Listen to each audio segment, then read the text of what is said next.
Saya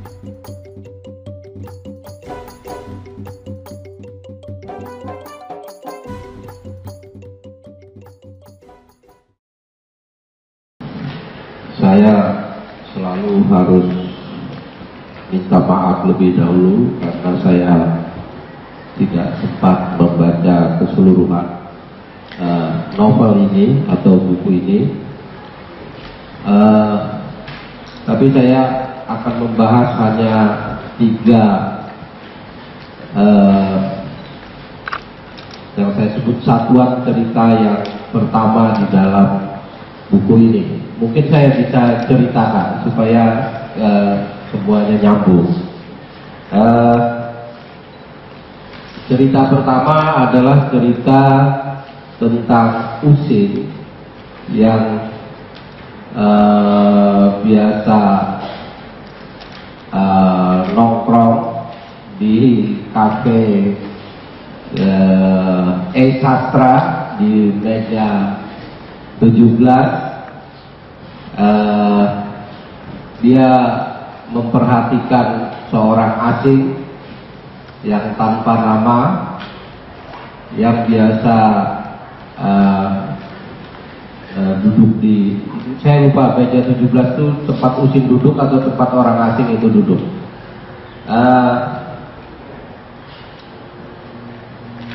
Orang asing itu aneh, jadi Usin mengamatinya. Jadinya dia sendirian tapi dia selalu pesan minuman buah. Dan Usin bertanya-tanya siapa orang itu, tapi dia tidak mau bertanya. Lalu supaya untuk memancing orang itu membuka informasi mengenai dirinya, si Usin menirukan caranya. Jadi ikut-ikut memesan makanan dan minuman buah walaupun dia sendirian. Dan ternyata berhasil orang itu mendekat. Lalu yang pesanan yang lebih dari si Usin itu diminum dan dimakan oleh orang asing itu, tapi dia tidak membuka dirinya. Malah dia kemudian pergi sesudah makan dan minum meninggalkan sebuah kertas. Kertas itu kemudian dibaca Usin, ternyata bunyinya begini.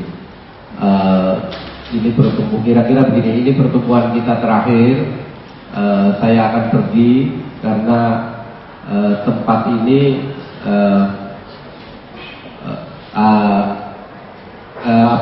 terlalu banyak untuk 2 orang gila gitu. Jadi yang satu harus pergi kalau ada orang gila yang lain gitu. Jadi dia pergi. Cerita yang kedua itu cerita tentang Amri yang bertemu di meja 17 itu dengan Irma. Lalu Amri itu rencananya mau melamar Irma sebagai istrinya. Irma bilang sama bapaknya, tapi bapaknya mata bulitan, tidak mau punya menantu orang yang tidak bekerja. Lalu tapi bapaknya tetap penasaran pada si Amri, lalu dia mendatangi kafe itu. Kemudian di kafe itu dia mengamati si Amri dan akhirnya mendekati si Amri, mengejek si Amri sebagai pengangguran dan sebagainya. Tapi kemudian ternyata si Amri itu biarpun tidak bekerja tapi orang kaya yang duitnya tidak bisa habis. Si bapaknya si Irma yang namanya Leman itu ya shock berat karena kemudian tidak mendapatkan menantunya si kaya itu. Yang ketiga ceritanya adalah cerita tentang adat judulnya. Si Amri masih tokohnya. Nah ini yang unik pada buku ini, mau disebut kumpulan cerpen tapi ada sambungannya, tokohnya sama yaitu si Amri. Amri bertemu dengan Amni di meja 17 lalu menjadi sahabat sehidup semati.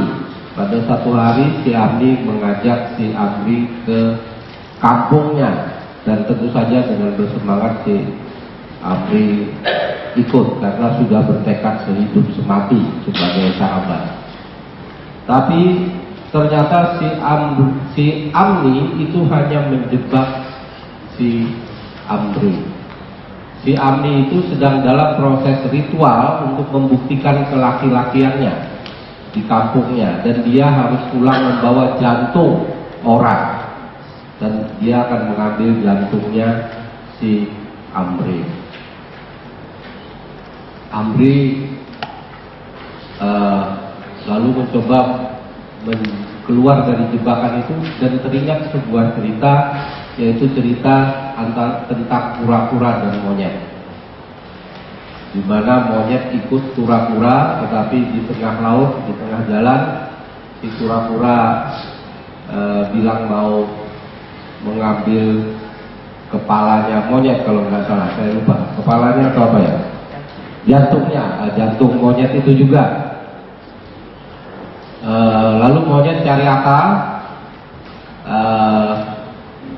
lalu monyet bilang kalau dalam perjalanan jantungnya itu dia tinggal di rumah.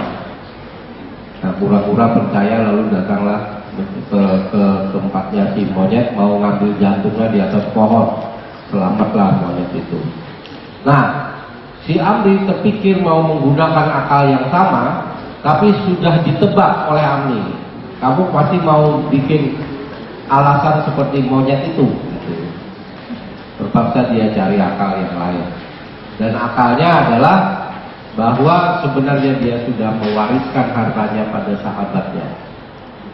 Tinggal satu tanda tangan yang kurang untuk hartanya yang ada di Prancis, dan tanda tangan itu harus ke kantor pengacaranya. Maka si Amni pun ikut ke kantor pengacara, dan Amri kemudian terjebak oleh Amri, dan ternyata Amri juga sedang menjalani ritual sebagai syarat perkawinan. Dia harus membawa, kalau tidak salah, kepalanya si orang, jadi dia mau potong kepalanya si Amni. Nah, Amni menggunakan akalnya si monyet. Dia bilang, kepala saya tinggal di kampung. Ya udah nggak laku lagi itu akal, jadinya nggak tahu akhir ceritanya bagaimana nasib si Ami itu. Nah, yang pertama-tama saya lihat adalah pola tertentu yang muncul pada tiga cerpen itu. Pola pertama adalah ada orang asing dan ada orang setempat, atau anggaplah ada subjek, ada objek. Ada yang mencoba mengamati orang lain. Jadi si Usin mengamati si orang asing, si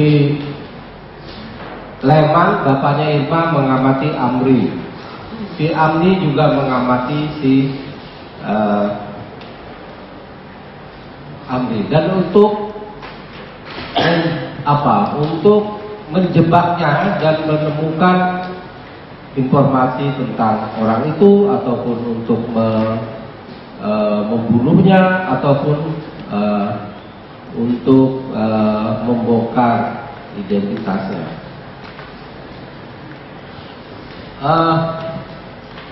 Yang menarik di situ menurut saya adalah ada yang mengamati ternyata juga diamati.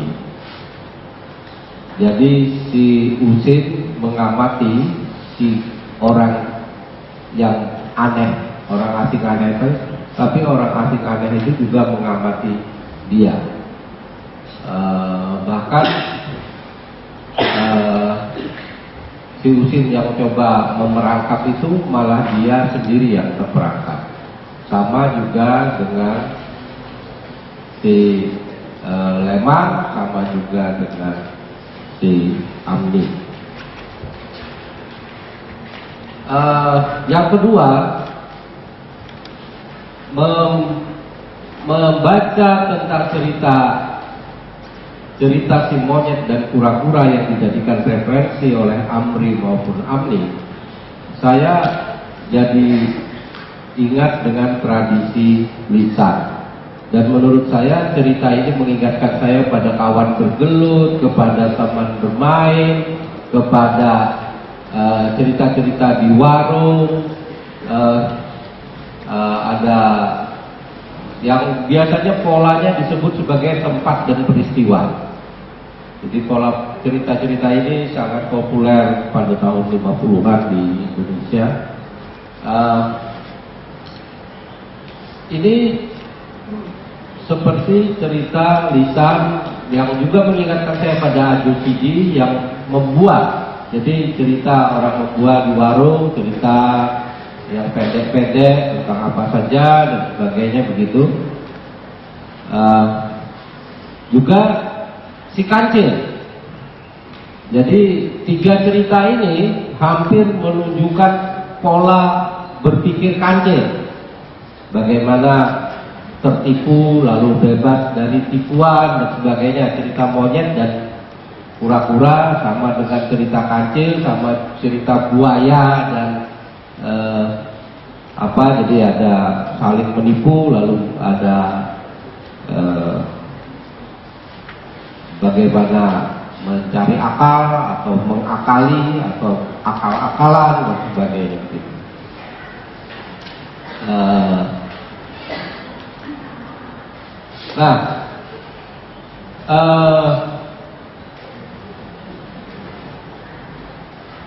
Maka muncul masalah pada yang kedua ini adalah bagaimana hubungan karya ini dengan sebenarnya tradisi lisan.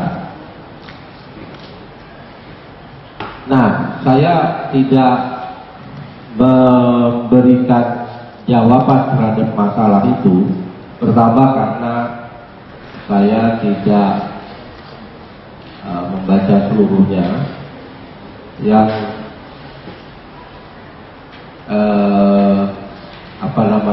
Yang kedua, saya juga tidak sempat membaca detail, tapi saya kira saya sudah menceritakan 3 cerita itu. Dan apa yang menjadi pertanyaan saya pertama adalah bagaimana sih hubungan antara karya ini dengan tradisi lisan. Kalau kita analogikan misalnya hubungan antara si Amri dan Amni dengan kura-kura dan monyet. Lalu bagaimana juga persoalan bagaimana subjek yang memandang ternyata dipandang, subjek yang menjebak ternyata terjebak, apa yang menjadi objek ternyata adalah juga subjek yang diam-diam mengamati. Nah, dari hubungan antara tradisi dan buku ini, dan juga dari persoalan subjek objek itu, kita bisa bertanya lebih jauh, apakah ada persoalan-persoalan yang sebenarnya bersifat lebih luas, menyangkut kebudayaan, misalnya kebudayaan Melayu, kebudayaan Malaysia, masyarakat Melayu, Malaysia, Indonesia dengan tradisi yang sama, kancil gitu ya, dan bagaimana transformasinya dalam sastra modern, atau bahkan ada persoalan-persoalan yang juga bersifat filosofis mengenai subjek, objek atau apa, dan bahkan sadar atau tidak sadar saya sebenarnya berpikir tentang jangan-jangan pola seperti ini juga yang terjadi pada diri kita sebagai orang timur yang memandang barat dan berusaha meniru barat, mengamati, meneliti, memanfaatkan, tetapi kemudian hasilnya terbalik. Bisa mungkin begitu, tapi itu harus dikaji lebih jauh. Itu saja pertanyaan saya yang mungkin kita diskusikan sama-sama. Paling tidak atas dasar 3 cerita yang saya ceritakan tadi. Saya kira begitu saja. Terima kasih.